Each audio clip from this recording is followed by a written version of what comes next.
जोशी जी तुसीं बड़े लंबे समय तो संघर्ष कर रहे सी, तुहाडे ते कई तरह के केस भी दर्ज होए सी और तुसीं हाई कोर्ट दा सहारा लैण दा यतन कर रहे सी निजीकरण नूं रोकण लई, पर हुण हाई कोर्ट दा फैसला आ गया, निजीकरण दा राह साफ हो गया। तो हमें लगता है नहीं है कि इसके जो फैसले के मुताबिक जो है वो कोई एम्प्लॉय को कोई इसमें फ़ायदा होएगा। जी federation of sector welfare association है उन्हें भी रिट पाई सी, शायद उन्हें इस आधार पर पाई सी भी बिजली विभाग ते प्रॉफिट च है, फिर इनू निजी हत्थां 'च क्यों दिता जा रहा, और दूसरा शंका ਜ਼ਾਹਰ कीता सी भी जे प्राइवेट हत्थां 'ਚ चल गया तो बिजली महंगी हो जूगी, वो प्ली भी जिहड़ी रिजैक्ट कर दिन रात अपनी जाना ते खेल के चंडीगढ़ के लोगों को वधिया सहूलतां दित्तियां। फेडरेशन च जो रेजिडेंट वैलफेयर दी ਜਦੋਂ ਉਹਨਾਂ ਨੂੰ ਪਤਾ ਲੱਗਿਆ ਕਿ ਮਹਿਕਮੇ ਨੂੰ ਪ੍ਰਾਈਵੇਟ ਕੀਤਾ ਜਾ ਰਿਹਾ ਹੈ ਔਰ ਮਾਨਯੋਗ ਹਾਈ ਕੋਰਟ ਦੇ ਵਿੱਚ ਉਹਨਾਂ ਨੇ ਆਪਣੀ ਯਾਚਕਾ ਦਾਇਰ ਕੀਤੀ, ਲੇਕਿਨ ਪਰਸੋਂ ਹੀ ਜਿਹੜੀ ਵਰਡਿਕਟ ਆਈ ਹੈ ਉਹਦੇ ਵਿੱਚ ਉਹਨੂੰ ਵੀ ਡਿਸਮਿਸ ਕਰ ਦਿੱਤਾ ਗਿਆ। ਜਿਹੜੇ 550 ਦੇ ਕਰੀਬ ਮੁਲਾਜ਼ਮ ਰੈਗੂਲਰ ਨੇ ਤੇ 550 ਦੇ ਕਰੀਬ ਹੀ ਜਿਵੇਂ ਦੱਸਿਆ ਜਾ ਰਿਹਾ ਵੀ ਠੇਕੇ ਤੇ ਆਊਟਸੋਰਸ ਨੇ, ਉਹਨਾਂ ਦਾ ਫਿਊਚਰ ਕੀ ਹੋਊਗਾ ਜਦੋਂ ਇਹ ਕੰਪਨੀ ਨੂੰ ਦੇ ਦਿੱਤਾ ਜਾਵੇ। ਹੁਣ ਤੱਕ ਇਹੀ ਲੜਾਈ ਰਹੀ ਹੈ ਕਿ ਉਹਨਾਂ ਨੂੰ ਰੈਗੂਲਰ ਕੀਤਾ ਜਾਵੇ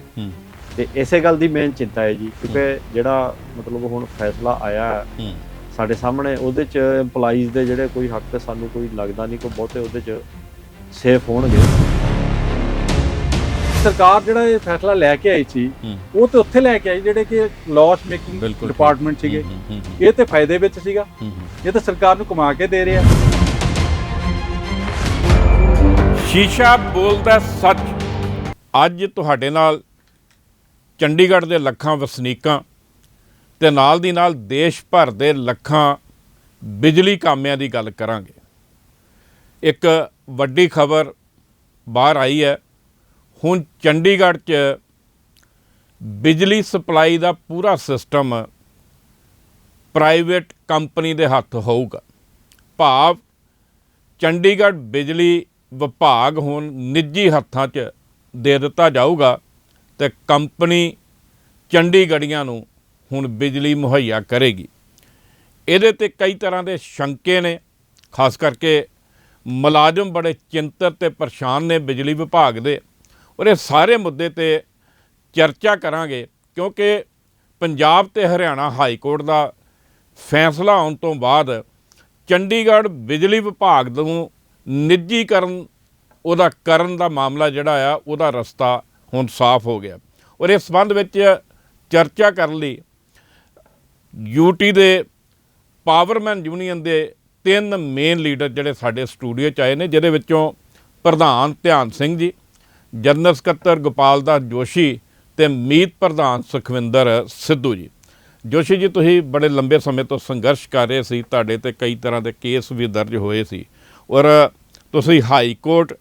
ਦਾ ਸਹਾਰਾ ਲੈਣ ਦਾ ਯਤਨ ਕਰ ਰਹੇ ਸੀ ਨਿੱਜੀਕਰਨ ਨੂੰ ਰੋਕਣ ਲਈ, ਪਰ ਹੁਣ ਹਾਈ ਕੋर्ट ਦਾ फैसला आ गया, निजीकरण का राह साफ हो गया। तो लोचन जी, मैं पहले तो आपके इस चैनल का समर न्यूज़ का और जो वसनीकों की चंडीगढ़ के एम्प्लॉयज़ की जो टाइम बाय टाइम आप आवाज़ उठाते हैं उसके लिए थैंक्स करूँगा। जहाँ तक पंजाब और हरियाणा हाई कोर्ट के कल के फैसले का सवाल है, उस फैसले के संबंध में तो मैं ज़्यादा चर्चा नहीं करूँगा जी, लेकिन जिस मुद्दे को लेके हमने कोर्ट का दरवाज़ा खटखटाया, ये बड़ी लंबी एक फहरिस्त है इस बात की। मैं ਉਹਦੇ 'ਚ ਆਉਣਾ ਚਾਹੁੰਦਾ, ਤੁਹਾਡੇ ਸ਼ੰਕੇ ਕੀ ਸੀ, ਰਿਟ ਵਿੱਚ ਕੀ ਤੁਸੀਂ ਅਪੀਲ ਕੀਤੀ ਸੀ? मैं वही कर रहा था, इलेक्ट्रिसिटी एक्ट 2003 जो आज की डेट में इन्फोर्स है जी, सरकार ने कोरोना के टाइम 2020 में इलेक्ट्रिसिटी अमेंडमेंट बिल 2020 लगा के अमेंडमेंट करने की कोशिश की। वो बिल जो है वो मैच्योर नहीं हुआ जी, लेकिन in the mean time government of India ने ये फैसला कर लिया कि जो देश की 8 यूनियन टेरिटरीज हैं उनका जो डिस्ट्रीब्यूशन सिस्टम है उसको प्राइवेट करने का उन्होंने फैसला कर लिया। इससे पहले चंडीगढ़ के इलेक्ट्रिसिटी डिपार्टमेंट में कार्पोरेटाइजेशन का पोजीशन जो प्रोविजन जो प्रोसेस चल रहा था, वो प्रोसेस जो है वो 2020 7वें महीने तक 28 जुलाई तक वो चलता रहा। लेकिन गवर्नमेंट ने जब ये फैसला किया कि एक्ट लागू नहीं हो रहा और यूनियन टेरिटरी को प्राइवेट करने का जो फैसला किया डिस्ट्रीब्यूशन को, उसके बाद से ही लेके जो प्रोसेस इमीडिएटली गवर्नमेंट ने बिना कोई प्रोसीजर अडॉप्ट किए, बिना एम्प्लॉय को कॉन्फ्रेंस में लिए जब लागू किया चंडीगढ़ में, एम्प्लॉय ने और पर्टिकुलरली लीडरशिप ने ये महसूस किया कि जो गवर्नमेंट का खुद के जो रूल हैं, जो प्रोसीजर हैं टेंडरिंग के, वो टेंडर शुरू होने से पहले जो है एम्प्लॉय के लिए ट्रांसफ़र पॉलिसी हर जगह बनी है, सारे यूटीज में। प्रोसेस बाद में शुरू हुए हैं, लेकिन चंडीगढ़ में वो जो प्रोसेस जब शुरू नहीं हुआ तो बड़ी आशंका हुई, बड़ा लोगों में डर का माहौल भी बना। तो उस बात को लेके हमने एजिटेशन चंडीगढ़ में शुरू की, लेकिन एडमिनिस्ट्रेशन को दर्जनों मेमोरेंडम देने के बाद, अपनी बात रखने के बावजूद, और जो उनके बिडिंग डॉक्यूमेंट है जो उन्होंने प्रोसेस शुरू किया उसके खिलाफ ऑब्जेक्शन देने के बाद भी जब बात नहीं सुनी गई, तो नवंबर 25 को हमने हाई कोर्ट का दरवाज़ा खटखटाया और 1 दिसंबर को उस मामले में माननीय हाई कोर्ट ने स्टे के ऑर्डर जो है जारी कर दिए। बड़ी मतलब उसमें साफ बात कह के ये जो गवर्नमेंट का जो प्रोसेस है ये कोई टोटली ये गलत है, ठीक नहीं है, क्योंकि मुलाजमों की बात इसमें जो है खुल के रखी नहीं गई है, ये लेके उन्हें जो है वो स्टे मिल गई थी। उसके बाद लगातार केस जो है सुप्रीम कोर्ट में गया, सुप्रीम कोर्ट से दोबारा ये बात कह के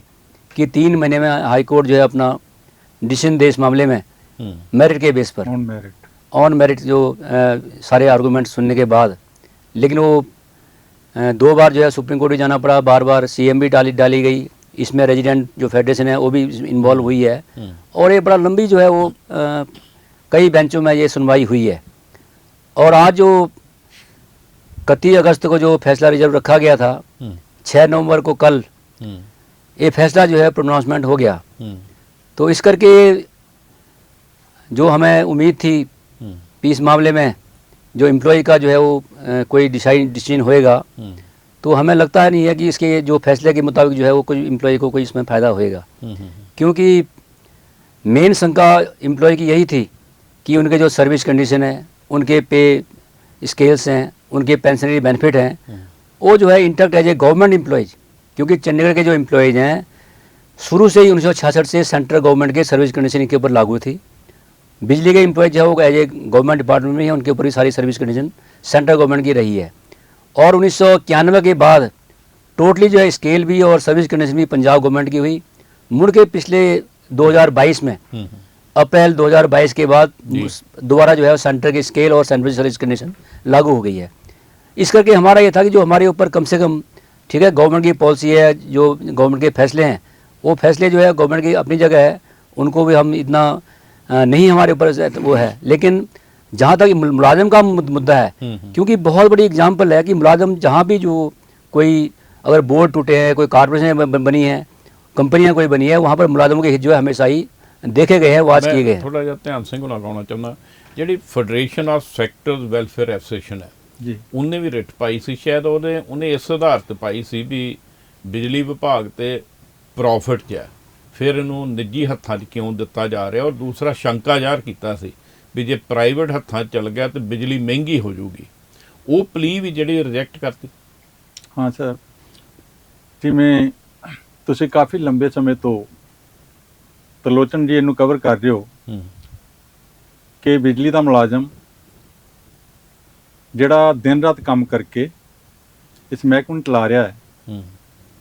ਉਹਨੇ ਕਦੇ ਆਪਣੀ ਜਾਨ ਦੀ ਪਰਵਾਹ ਵੀ ਨਹੀਂ ਕੀਤੀ, ਚਾਹੇ ਝੱਖੜ ਮੀਂਹ ਝੜੀ ਜੋ ਵੀ ਹੋਵੇ, ਦਿਨ ਰਾਤ ਆਪਣੀ ਜਾਨਾਂ ਤੇ ਖੇਲ ਕੇ ਚੰਡੀਗੜ੍ਹ ਦੇ ਲੋਕਾਂ ਨੂੰ ਵਧੀਆ ਸਹੂਲਤਾਂ ਦਿੱਤੀਆਂ। ਉਹਦੇ ਕਰਕੇ ਹੀ ਜਿਹੜੀ ਫੌਸਫੈਕ ਸੀਗੀ ਫੈਡਰੇਸ਼ਨ ਸੀ ਜੋ ਰੈਜ਼ੀਡੈਂਟ ਵੈਲਫੇਅਰ ਦੀ, ਜਦੋਂ ਉਹਨਾਂ ਨੂੰ ਪਤਾ ਲੱਗਿਆ ਕਿ ਮਹਿਕਮੇ ਨੂੰ ਪ੍ਰਾਈਵੇਟ ਕੀਤਾ ਜਾ ਰਿਹਾ ਹੈ, ਤੇ ਉਹ ਵੀ ਵਿੱਚ ਉਹਨਾਂ ਨੇ PIL ਪਾਈ,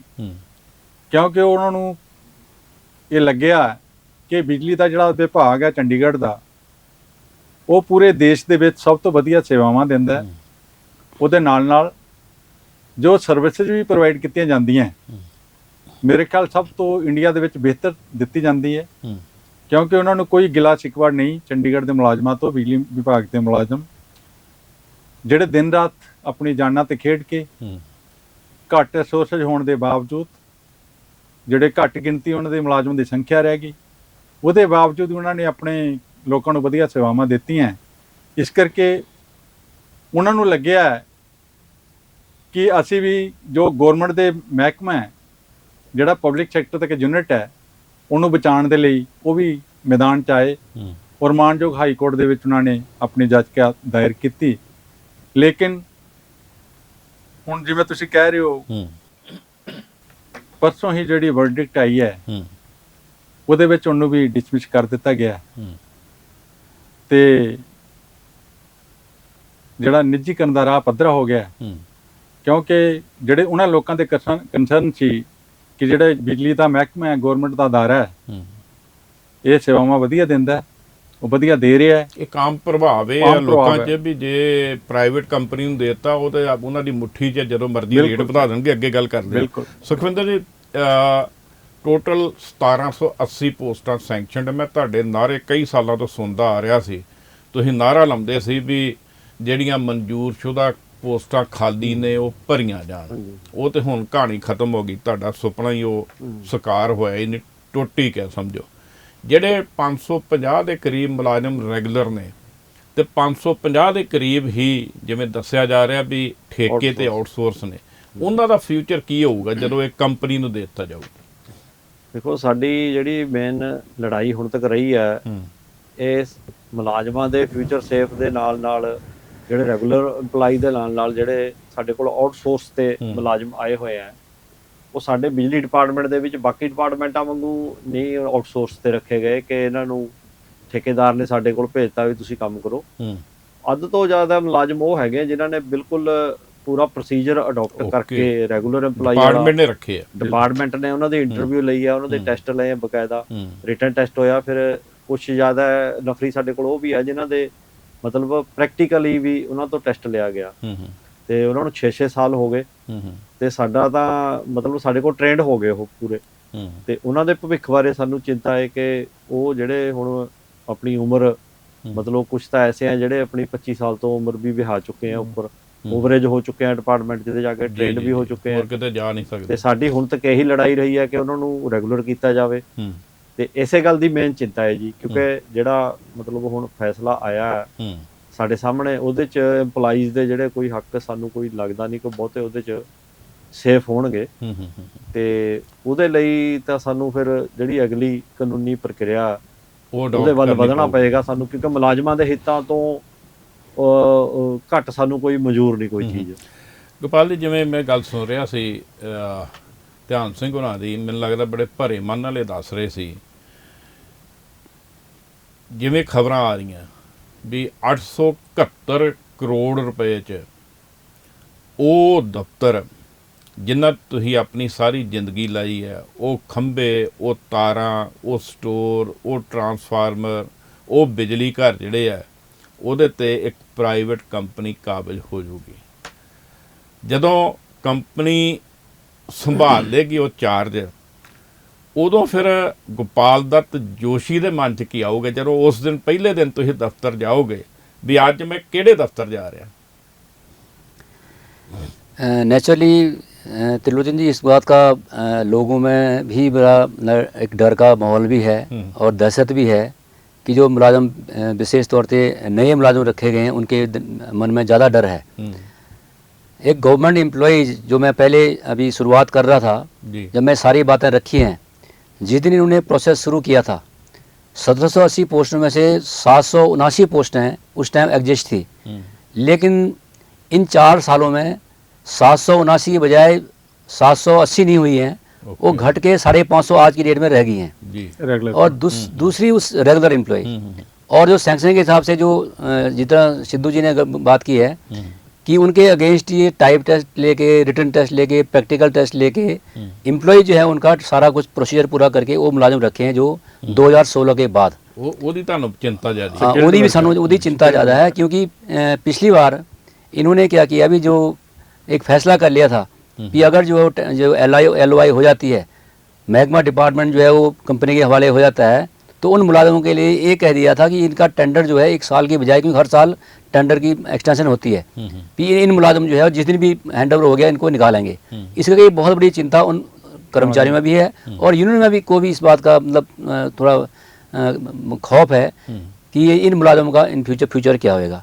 जहाँ तक कर्मचारियों का जो मैं इशू स्टार्टिंग में थोड़ी ब्रीफ करके टच कर रहा था जी कि हमारी उसमें बहुत सबसे बड़ी मांग यही है कि चंडीगढ़ के जो एम्प्लॉयज़ हैं, बिजली के जो मुलाजिम हैं, वो गवर्नमेंट के मुलाजिम हैं, उनके ऊपर आज की डेट में सेंट्रल गवर्नमेंट की सर्विस कंडीशन लागू है, सेंट्रल गवर्नमेंट के पे स्केल लागू हैं, सारे बेनिफिट पेंशनरी बेनिफिट जो है सेंट्रल गवर्नमेंट एम्प्लॉयज़ के हैं। जी इस करके ये बात मतलब ये हमारी नौबत ही नहीं आती कोर्ट में जाने की। अगर ये पहले जिस तरह मैं कहा कि अगर जो बाकी यूटी की तरह चंडीगढ़ में अगर ट्रांसफ़र पॉलिसी बन जाती, जो हमारे ऐतराज़ थे वो ऐतराज़ ठीक हो जाते, तो शायद ये नौबत कोर्ट में जाने की भी नहीं आती और हमें इतना ही जो है इस बात के लिए जो हमारे पेंशनरी जो बेनिफिट है, दूसरे जो इशू है हमारे, तो पैसे भी हमारे बचते और हमें इस बात के लिए लोड जरूरत नहीं पड़ती। लेकिन एडमिनिस्ट्रेशन ने उस बातों के ऊपर कोई गौर नहीं किया और आज की डेट में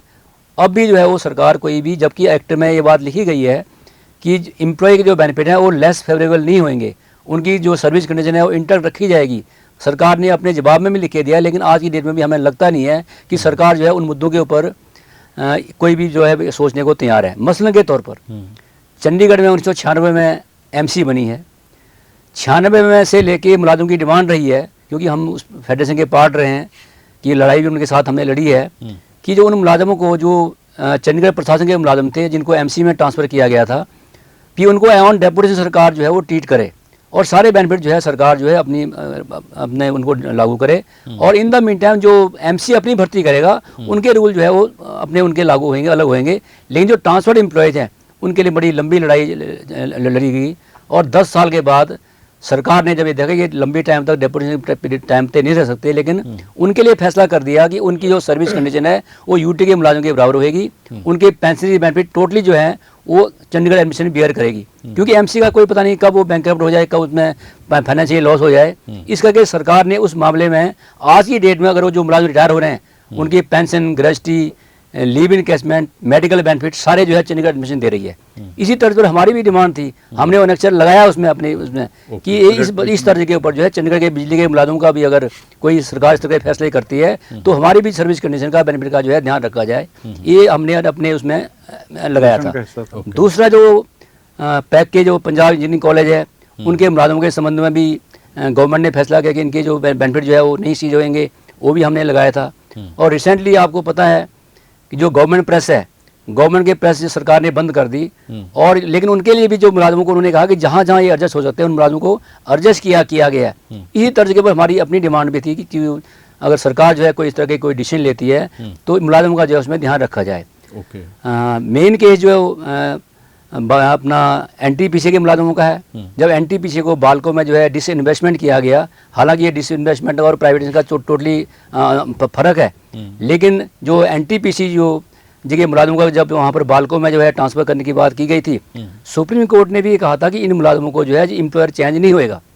कि इनके जो बेनिफिट है वो पुराने जो एम्प्लॉयर है उसको जो है देने पड़ेंगे। तो ये सारी बातें जो है वो जिक्र करने के बाद भी जो सरकार ने हमारी कोई सुनी नहीं, तो इसके मजबूरन के तौर पर जो है हमें कोर्ट में जाना पड़ा है। ਧਿਆਨ ਸਿੰਘ ਜੀ, ਮੈਂ ਮੇਰੇ ਦਿਮਾਗ 'ਚ ਵਾਰ-ਵਾਰ ਇਹ ਸਵਾਲ ਉੱਠ ਰਿਹਾ ਜੀ ਵੀ ਜਦੋਂ ਜਿਵੇਂ ਤੁਸੀਂ ਦੱਸਿਆ ਵੀ ਚੰਡੀਗੜ੍ਹ ਦੀ ਬਿਜਲੀ ਸਪਲਾਈ ਦੇ ਮਾਮਲੇ 'ਚ ਦੇਸ਼ ਭਰ ਵਿੱਚ ਮਸ਼ਹੂਰ ਹੈ ਵੀ ਚੰਡੀਗੜ੍ਹ ਤੇ ਬਿਜਲੀ ਜਾਂਦੀ ਨਹੀਂ, ਚਲੋ ਜਾਂਦੀ ਵੀ ਹੈ ਪਰ ਉਨੀ ਚੁੱਭਦੀ ਨਹੀਂਗੀ ਬਿਜਲੀ ਜਾਂਦੀ ਹੈ। ਔਰ ਜਦੋਂ ਡਿਪਾਰਟਮੈਂਟ ਜਿਹੜਾ ਹੈ ਉਹ ਮੁਨਾਫੇ 'ਚ ਹੈ, ਬਿਜਲੀ ਸਪਲਾਈ ਬਾਰੇ ਚੰਡੀਗੜ੍ਹ ਦੇ ਲੋਕਾਂ ਨੂੰ ਕੋਈ ਇਤਰਾਜ਼ ਨਹੀਂਗਾ। 2.37 ਲੱਖ ਦੇ ਕਰੀਬ ਜਿਹੜੇ ਕੰਜ਼ਿਊਮਰ ਨੇ ਉਹ ਖੁਸ਼ ਨੇ, ਉਹਦੇ ਵਿੱਚੋਂ 2,15,000 ਹੈਗੇ ਨੇ ਘਰੇਲੂ ਜਿਹਨਾਂ ਦੇ ਹੈਗੇ। ਇਹਦੇ ਬਾਵਜੂਦ ਵੀ ਫਿਰ ਇਹ ਗੱਲ ਉੱਠੀ ਕਿੱਥੋਂ ਵੀ ਇਹ ਡਿਪਾਰਟਮੈਂਟ ਨੂੰ ਕਿਸੇ ਕੰਪਨੀ ਦੇ ਹਵਾਲੇ ਕਰ ਦਿਓ। ਤਰਲੋਚਨ ਜੀ, ਮੈਂ ਇਹਦੇ ਤੇ ਕੋਈ ਬਹੁਤਾ ਕਿੰਤੂ ਪਰੰਤੂ ਨਹੀਂ ਕਰਾਂਗਾ। ਇਹ ਤਾਂ ਸਭ ਨੂੰ ਜਗ ਜ਼ਾਹਿਰ ਹੈ ਕਿ ਗੌਰਮੈਂਟ ਦੀ ਪਾਲਿਸੀਆਂ ਦੇ ਤਹਿਤ ਹੀ ਇਸ ਮਹਿਕਮੇ ਨੂੰ ਪ੍ਰਾਈਵੇਟ ਕਰਨ ਦਾ ਫੈਸਲਾ ਲਿਆ ਗਿਆ ਔਰ ਅਸੀਂ ਕੁਝ ਉਸ ਫੈਸਲੇ ਦਾ ਵਿਰੋਧ ਤਾਂ ਕਰਦੇ ਸੀ, ਲੇਕਿਨ ਉਹਦੇ ਨਾਲ ਸਾਨੂੰ ਇਹ ਵੀ ਪਤਾ ਹੈ ਕਿ ਦੇਸ਼ ਦੇ ਵਿੱਚ ਜੋ ਸਰਕਾਰ ਫੈਸਲਾ ਲੈਂਦੀ ਹੈ ਉਹ ਲੋਕਾਂ ਦੇ ਹਿੱਤ 'ਚ ਲੈਂਦੀ ਹੈ, ਲੇਕਿਨ ਸਾਨੂੰ ਲੱਗਿਆ ਨਹੀਂ ਇਸ ਫੈਸਲੇ ਵਿੱਚ ਕਿ ਹਿੱਤ ਲੋਕਾਂ ਦੇ ਹਿੱਤ 'ਚ ਹਿੱਤ ਵਿੱਚ ਹੈ। ਇਸ ਕਰਕੇ ਜਿਹੜਾ ਸਰਕਾਰ ਨੇ ਫੈਸਲਾ ਲਿਆ ਹੈ, ਕਿਉਂਕਿ ਜਿਹੜੇ ਕੰਜ਼ਿਊਮਰ ਸੀ ਸੈਟੀਸਫਾਈਡ ਸੀਗੇ, ਬਿਜਲੀ ਦੀ ਸਪਲਾਈ ਵਧੀਆ ਹੈ, ਰੇਟ ਸਭ ਤੋਂ ਘੱਟ ਹੈ, ਉਹਨਾਂ ਨੂੰ ਕੋਈ ਵੀ ਕਾਰਨ ਨਹੀਂ ਇਦਾਂ ਦਾ ਕਿ ਜਦੋਂ ਕੋਈ ਕੰਪਲੇਂਟ ਲਿਖਾਉਂਦਾ ਹੈ ਵਿਦਨ 5 ਮਿੰਟ 10 ਮਿੰਟ ਸਾਡੇ ਮੁਲਾਜ਼ਮ ਉੱਥੇ ਪਹੁੰਚ ਜਾਂਦੇ ਆ, ਉਹ ਫਾਲਟ ਨੂੰ ਰੈਕਟੀਫਾਈ ਕਰਦੇ ਆ। ਲੋਕਾਂ ਨੂੰ ਸਾਡੇ ਤੋਂ ਗਿਲਾ ਸ਼ਿਕਵਾ ਨਹੀਂ ਸੀ। ਸਰਕਾਰ ਨੂੰ ਤਾਂ ਸਾਨੂੰ ਐਪਰੀਸ਼ੀਏਟ ਕਰਨਾ ਚਾਹੀਦਾ ਸੀਗਾ। ਡਿਮਾਂਡ ਹੀ ਨਹੀਂ ਜਿਨ੍ਹਾਂ ਨੇ ਡਿਮਾਂਡ ਕਰਨੀ ਸੀ, ਲੋਕਾਂ ਦੀ ਕੋਈ ਡਿਮਾਂਡ ਨਹੀਂ। ਫੈਡਰੇਸ਼ਨ ਦੇ ਪ੍ਰਧਾਨ ਆਪਣੇ ਬਿੱਟੂ ਹੋਣੀ, ਉਹਨਾਂ ਨੇ ਤੇ ਖੁਦ ਰੇਟ ਪਾਈ। ਨਹੀਂ, ਕੱਲੇ ਬਿੱਟੂ ਹੋਰੀ ਨਹੀਂ, ਹੋਰ ਵੀ ਕਈ ਜਥੇਬੰਦੀਆਂ, ਚਾਹੇ ਉਹ ਪਿੰਡੂ ਸੰਘਰਸ਼ ਕਮੇਟੀ ਹੈ, ਬਾਕੀ ਵੱਖ-ਵੱਖ ਪੰਚਾਇਤਾਂ ਸੀਗੀਆਂ, ਬੜਾ ਕੁਝ, ਹਰ ਗੁਰਦੁਆਰਾ ਪ੍ਰਬੰਧਕ ਕਮੇਟੀਆਂ, ਸਾਰੇ ਸਾਡੇ ਨਾਲ ਉਹਨਾਂ ਨੂੰ ਲੱਗਦਾ ਹੈ ਕਿ ਵਧੀਆ, ਕਿਉਂਕਿ ਸਪੋਰਟ ਕੀਤੀ ਉਹਨਾਂ ਨੇ। ਉਹ ਨਹੀਂ ਚਾਹੁੰਦੇ ਸੀਗੇ ਮਹਿਕਮਾ ਪ੍ਰਾਈਵੇਟ ਹੋਵੇ, ਕਿਉਂਕਿ ਉਹ ਮਹਿਕਮਾ ਜਿਹੜਾ ਕਿ ਵਧੀਆ ਸਭ ਚੱਲ ਰਿਹਾ ਹੈ ਔਰ ਪ੍ਰੋਫਿਟ ਵਿੱਚ ਹੈ, ਉਹ ਗਵਰਨਮੈਂਟ ਕਮਾ ਕੇ ਦੇ ਰਿਹਾ ਹੈ। ਤੇ ਕਿਉਂਕਿ ਸਰਕਾਰ ਜਿਹੜਾ ਇਹ ਫੈਸਲਾ ਲੈ ਕੇ ਆਈ ਸੀ, ਉਹ ਤੇ ਉੱਥੇ ਲੈ ਕੇ ਆਈ ਜਿਹੜੇ ਕਿ ਲਾਸ ਮੇਕਿੰਗ ਡਿਪਾਰਟਮੈਂਟ ਸੀਗੇ। ਇਹ ਤੇ ਫਾਇਦੇ ਵਿੱਚ ਸੀਗਾ, ਇਹ ਤਾਂ ਸਰਕਾਰ ਨੂੰ ਕਮਾ ਕੇ ਦੇ ਰਿਹਾ ਹੈ। ਲੇਕਿਨ ਇਹ ਸਮਝ ਤੋਂ ਪਰੇ ਹੈ ਕਿ ਇੱਕ ਚੰਗਾ ਚੱਲਦਾ ਡਿਪਾਰਟਮੈਂਟ ਨੂੰ ਇਹ ਪ੍ਰਾਈਵੇਟ ਹੱਥਾਂ 'ਚ ਸੌਂਪਣਾ ਸਾਡੀ ਸਮਝ ਤੋਂ ਪਰੇ ਹੈ। ਇਸੇ ਕਰਕੇ ਹੀ ਅਸੀਂ ਚੈਲੰਜ ਕੀਤਾ ਸੀ ਮਾਨਯੋਗ ਹਾਈ ਕੋਰਟ ਦੇ ਵਿੱਚ। ਲੇਕਿਨ ਸਾਨੂੰ ਜਿਹੜਾ ਫੈਸਲਾ ਆਇਆ ਉਹਦੇ ਨਾਲ, ਕਿਉਂਕਿ ਅਸੀਂ ਕੋਰਟ ਦੇ ਜਿਹੜਾ ਮਾਨਯੋਗ ਕੋਰਟ ਦਾ ਫੈਸਲਾ ਉੱਤੇ ਕਿੰਤੂ ਪਰੰਤੂ ਨਹੀਂ ਕਰ ਸਕਦੇ, ਲੇਕਿਨ ਮਨ ਦੇ ਵਿੱਚ ਇੱਕ ਪੀੜਾ ਜ਼ਰੂਰ ਹੈ, ਡਿਸਪਾਇੰਟਮੈਂਟ ਨੂੰ ਨਿਰਾਸ਼ਾ ਹੈ ਕਿ ਇਹ ਜਿਹੜਾ ਫੈਸਲਾ ਹੈ ਇਹਦੇ ਵਿੱਚ ਸਾਰੇ ਜਿਹੜੇ ਐਸਪੈਕਟ ਸੀ ਉਹਨਾਂ ਨੂੰ ਖਿਆਲ 'ਚ ਨਹੀਂ ਰੱਖਿਆ ਗਿਆ। ਇਸ ਕਰਕੇ ਅਸੀਂ ਅੱਗੇ ਜੋ ਕਾਨੂੰਨੀ ਪਹਿਲੂਆਂ ਤੇ ਵਿਚਾਰ ਕਰ ਰਹੇ। ਇੱਕ ਇਹ ਵੀ ਗੱਲ ਜੋ ਮੇਰੀ ਜਾਣਕਾਰੀ ਚਾਹੀਏ ਹੈ ਵੀ ਕਰਮਚਾਰੀਆਂ ਲਈ ਇੱਕ ਟਰਸਟ ਬਣਾ ਦਿੱਤਾ ਜਾਊਗਾ,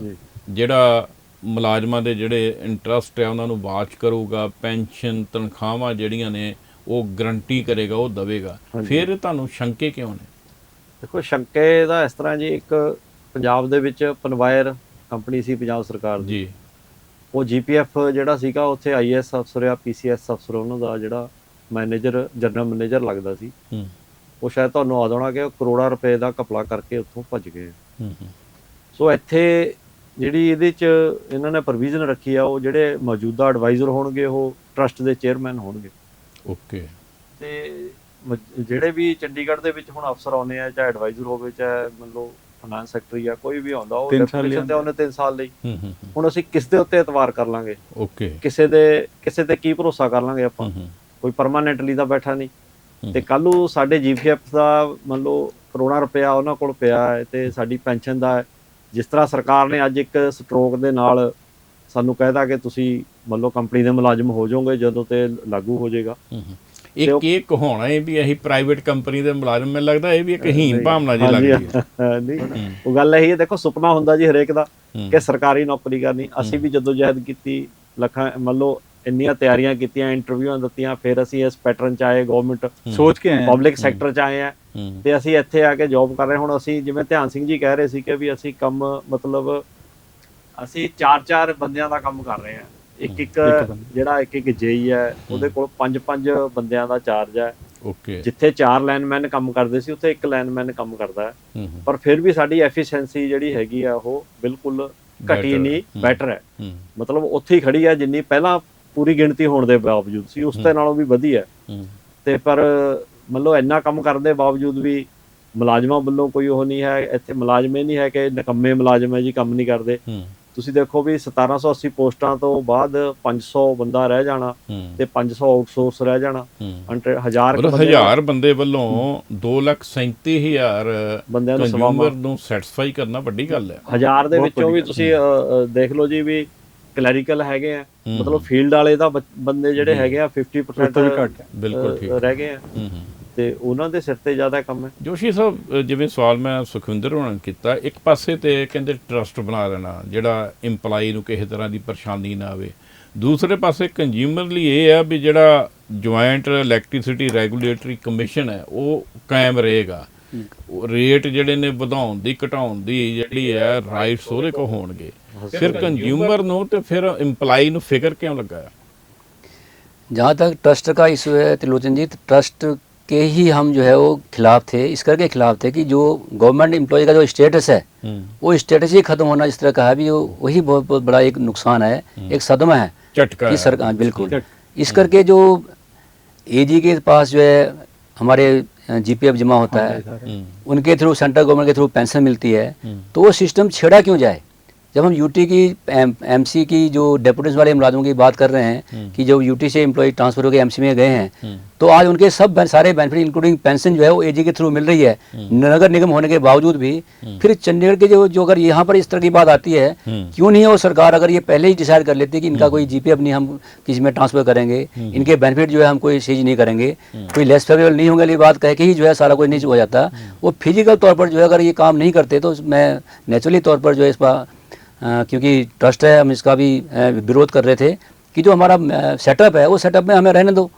जो मुलाजिम अगर मान लो आउटसोर्स के मुलाजिम है, वो मुलाजिम अगर आप उनको कंपनी के मुलाजिम बनाते हैं तो उनके ऊपर तो चलो ये बातें हो सकती हैं, लेकिन जो रेगुलर मुलाजिम पहले से काम कर रहे हैं 779 की मैं बात की थी, 779 की बजाय आज घट के 550 रह गए हैं, उनके ऊपर देखो कितनी बड़ी त्रासदी है। पिछले 4 सालों में इस टाइम 85 पोस्टें प्रमोशन कोटे की पड़ी हैं बिजली डिपार्टमेंट में। रूल होने के बावजूद भी, एलिजिबिलिटी होने के बावजूद भी प्रमोशन नहीं कर रहे हैं। मतलब खाली पोस्ट तो उन्होंने क्या भरनी थी, जो घटाई ये थोड़े सामने ही है, 779 की बजाय 550 रह गई है। प्रमोशन की पोस्टें 85 पोस्टें जो है वो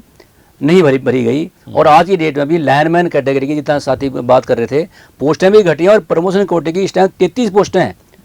और मुलाजिम जो है वो 16, 17 साल से बैठे इंतजार कर रहे हैं, लेकिन उनकी प्रमोशन नहीं हो रही है। इसी तरह जेई है, डिपार्टमेंट में जेई है नहीं, जिम्मेवारी उनकी फिक्स हो जाती है कि अगर ये काम इतनी देर में नहीं करोगे तो आपकी जो है जो जिम्मेवारी है आपके ऊपर जो है कार्रवाई होगी। जीआरसी की गाइडलाइन भी है, राइट टू सर्विस भी है, लेकिन जो जेई की पोस्टें भी कम से कम आधी पोस्टें खाली हैं। इस टाइम 55 के करीब पोस्टें रह गई हैं 116 पोस्टों में से। उनमें भी 20 पोस्टें जो है प्रमोशन कोटे की हैं, सॉरी 20 नहीं 18 लगा लो, हाँ एसडीओ की और जेयू की मतलब टोटल जेयू की पोस्टें 20 पोस्टें प्रमोशन कोटे की हैं। और डिपार्टमेंट ये हालत हो रही है कि हर महीने जो है 4-4, 5-5 साथी रिटायर हो रहे हैं, उनकी जगह जो है प्रमोशन करके भी कोई बंदा सरकार लगाने को तैयार नहीं है, लेकिन जिम्मेवारी फिक्स की जा रही है। इन हालतों में जो है जो हम बेटर परफॉर्मेंस दे रहे हैं। एक लगता नहीं भी इस टाइम भी ਹੁਣ ਸੈਮੀ ਨਿੱਜੀਕਰਨ ਜਿਹਾ ਲਾਗੂ ਹੈ, ਜਿਹੜੇ ਸਟੋਰ ਨੇ ਤੁਹਾਡੇ ਉੱਥੇ ਤੇ ਠੇਕੇਦਾਰਾਂ ਦੇ ਥਰੂ ਹੀ ਮਟੀਰੀਅਲ ਹੁੰਦਾ ਸਾਰਾ? नहीं, वो परचेजिंग अब गवर्नमेंट ने पिछले टाइम में कुछ परचेजिंग शुरू की है। आज की डेट में कुछ बंदे उन्होंने आउटसोर्स भी रखे हैं, लेकिन शुरुआत भी की है। लेकिन पिछले टर्म में जो है काफ़ी ये भी प्रॉब्लम रही है, सामान भी जो है वो आज करेंगे कल करेंगे करके सामान भी परचेज नहीं किया गया। और इस टाइम जो डेवलपमेंट काम जो पिछले 4 साल में वो भी सरकार ने जो है वो सारे जो है एडमिनिस्ट्रेशन ठप करके रखे हैं। इसके बावजूद भी मतलब जितनी डिटरमेंट कमिटमेंट थी वर्कर की, एम्प्लॉयज की, उसके कारण जो है लगातार मतलब हम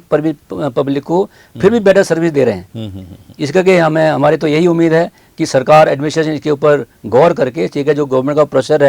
प्रोसीजर है उसको हम समझते हैं, लेकिन जो एम्प्लॉय के बारे तो सरकार जो है अगर करना चाहे तो कोई बहुत बड़ी बात नहीं है। सरकार जो है हमारे बेनिफिट इंटैक्ट रह सकते हैं जिस तरह बाकी मांग रहे कोई ਤੁਹਾਨੂੰ ਐਜੀਟੇਸ਼ਨ ਕਰਦੇ ਹੀ ਜਾਂ ਕਾਨੂੰਨੀ ਲੜਾਈ ਲੜੀ ਹੈ, ਕੋਈ ਸਿਆਸੀ ਤੌਰ ਤੇ ਤੁਹਾਨੂੰ ਥਾਪੜਾ ਮਿਲਿਆ, ਕਿਸੇ ਦਾ ਕੋਈ ਸਮਰਥਨ ਮਿਲਿਆ? ਨਹੀਂ ਕਦੇ ਅਸੀਂ ਸਿਆਸੀ ਨਹੀਂ ਹੈ ਜੀ, ਅਸੀਂ ਨਿਰੋਲ ਨਹੀਂ। ਕਿਸੇ ਪਾਰਟੀਆਂ ਨੇ ਤੁਹਾਨੂੰ ਇਸ ਐਜੀਟੇਸ਼ਨ 'ਚ ਹਮਾਇਤ ਕੀਤੀ ਹੈ? ਕਾਂਗਰਸ ਨੇ, ਬੀਜੇਪੀ ਨੇ? ਨਹੀਂ, ਲਗਭਗ ਸਾਰੀ ਪਾਰਟੀਆਂ ਨੇ ਸਾਡੇ ਨਾਲ ਖੜੇ ਸੀ, ਬਲਕਿ ਇਵਨ ਕਿ ਬੀਜੇਪੀ ਵਾਲੇ ਵੀ ਜਾਂ ਕੁਝ ਪਾਰਟੀਆਂ ਵੀ ਸਾਡੇ ਕੋਈ ਦੋਖੀ ਨਹੀਂ ਹੈ, ਸਾਰੇ ਸਾਡੇ ਸਪੋਰਟ ਕਰਦੇ ਰਹੇ ਹੈ। ਆਉਂਦੇ ਨੇ ਤੁਹਾਡੀਆਂ ਮੇਰਾ ਖਿਆਲ ਰੈਲੀਆਂ ਰੂਲੀਆਂ 'ਚ ਵੀ ਕਈ ਵਾਰ ਹਰ ਇੱਕ ਪਾਰਟੀ ਆਈ ਹੈ, ਕੋਈ ਸਪੈਸੀਫਿਕ ਇੱਕ ਪਾਰਟੀ ਨਹੀਂ, ਹਰ ਇੱਕ, ਕਿਉਂਕਿ ਚੰਡੀਗੜ੍ਹ ਦੇ ਲੋਕ ਹੈ, ਹਰ ਇੱਕ ਪਾਰਟੀ ਨਾਲ ਕੋਈ ਜੁੜਿਆ ਹੈ, ਉਹਦੇ ਵਿੱਚ ਪਾਰਟੀ ਲੈਣ ਤੋਂ ਉੱਠ ਕੇ ਲੋਕਾਂ ਨੇ ਸਪੋर्ट ਕੀਤਾ ਸਾਡਾ, ਕੋਈ ਇਦਾਂ ਦੀ ਗੱਲ ਨਹੀਂ। ਪਰ ਸੁਣਵਾਈ ਹੋਈ नहीं। तो हुन अगला की प्रोग्राम बनाया थे? अगला प्रोग्राम तो सारी चीज़ें ध्यान में रख के हमने यही फैसला किया कि आज हमारी वर्किंग कमेटी की मीटिंग थी यूनियन की, उसमें यही फैसला लिया गया कि हमें इमीडिएटली अब सुप्रीम कोर्ट की तरफ रुख करना चाहिए, ताकि हम अपने बेनिफिट जो है, जो जिगर की आपके सामने पेंशन है, ग्रेजुटी है, सारे जो हमारे स्केल्स वगैरह हैं, सर्विस कंडीशन है, उनको इंटैक्ट रखने के लिए जो है जो काफ़ी हमारे पास कहने को है, वो इस करके हम इस बात को लेकर सुप्रीम कोर्ट में जाएंगे। ओके, मतलब अगला तो ही होना कानूनी लड़ाई लड़ोगे, उन्हें छड़ोगे नहीं? हले कानूनी लड़ाई भी लड़ेंगे, और जहाँ पर इन जजमेंट को एक साइड रख के जो बदीकियाँ हो रही हैं, जातियाँ हो रही हैं, जितने में प्रमोशन का मुद्दा गिनाया, बाकी और मुद्दे हैं, मतलब इवन छोटे मोटे FIR भी दर्ज हैं, छोटे मोटे मुद्दे भी जो इवन दफ्तरों में एक टूल भी नहीं है काम करने देने के लिए। इस तरह के जो मुद्दे हमारे विशेष तौर पर जो पेंडिंग है, उन मुद्दों के लिए हम पहले भी संघर्ष करते रहे हैं, और अब आज भी हमें कंपेल किया जा रहा है कि बार बार जो है मीटिंगें लेने के बावजूद भी, फैसले होने के बावजूद भी, मतलब सारे काम काज जो है वो ठप रखे हुए हैं, इस करके ताकि पब्लिक इनके खिलाफ हो जाए। ये सरकार का जो एडमिनिस्ट्रेशन का रवैया जो है ठीक नहीं है, इसके खिलाफ हम अपने संघर्ष भी तय करेंगे। ਮਿਹਰਬਾਨੀ, ਥੈਂਕ ਯੂ। ਸੋ ਤੁਸੀਂ ਸੁਣਿਆ, ਇੱਕ ਗੱਲ ਬੜੀ ਸਾਫ਼ ਲੱਗਦੀ ਹੈ ਵੀ ਜਦੋਂ ਨਿੱਜੀਕਰਨ ਦਾ ਨਾਂ ਮੁਲਾਜ਼ਮਾਂ ਦੇ ਮੂਹਰੇ ਆਉਂਦਾ ਤੇ ਉਹਨਾਂ ਨੂੰ ਲੱਗਦਾ ਵੀ ਸ਼ਾਇਦ ਇੱਕ ਕੰਪਨੀ ਵਿੱਚ ਇਹ ਜਕੜੇ ਜਾ ਰਹੇ ਆ, ਔਰ ਚੰਡੀਗੜ੍ਹ ਦੇ ਬਿਜਲੀ ਮੁਲਾਜ਼ਮਾਂ ਨਾਲ ਸ਼ਾਇਦ ਬੜਾ ਉਲਟ ਵਰਤਾਰਾ ਚੱਲਿਆ, ਕਿਉਂਕਿ ਦੇਸ਼ ਭਰ ਦੇ ਮੁਲਾਜ਼ਮ ਇੱਕ ਨਾਅਰਾ ਬੜੇ ਜ਼ੋਰ ਨਾਲ ਲਾਉਂਦੇ ਆ ਰਹੇ ਨੇ ਕਈ ਸਾਲਾਂ ਤੋਂ, ਨਿੱਜੀਕਰਨ ਦੀਆਂ ਨੀਤੀਆਂ ਬੰਦ ਕਰੋ, ਨਿੱਜੀਕਰਨ ਖਤਮ ਕਰੋ। ਪਰ ਉਹਦੇ ਉਲਟ ਜਿਹੜੇ 20-30 ਸਾਲ ਬਿਜਲੀ ਬੋਰਡ ਚੰਡੀਗੜ੍ਹ 'ਚ ਕੰਮ ਕਰ ਰਹੇ ਨੇ, ਆਉਣ ਵਾਲੇ ਸਮੇਂ 'ਚ ਉਹਨਾਂ ਨੂੰ ਹੁਣ ਨਿੱਜੀ ਹੱਥਾਂ ਵਿੱਚ ਰਹਿ ਕੇ ਤੇ ਕੰਮ ਕਰਨਾ ਪਊਗਾ। ਸ਼ੀਸ਼ਾ ਬੋਲਦਾ ਸੱਚ,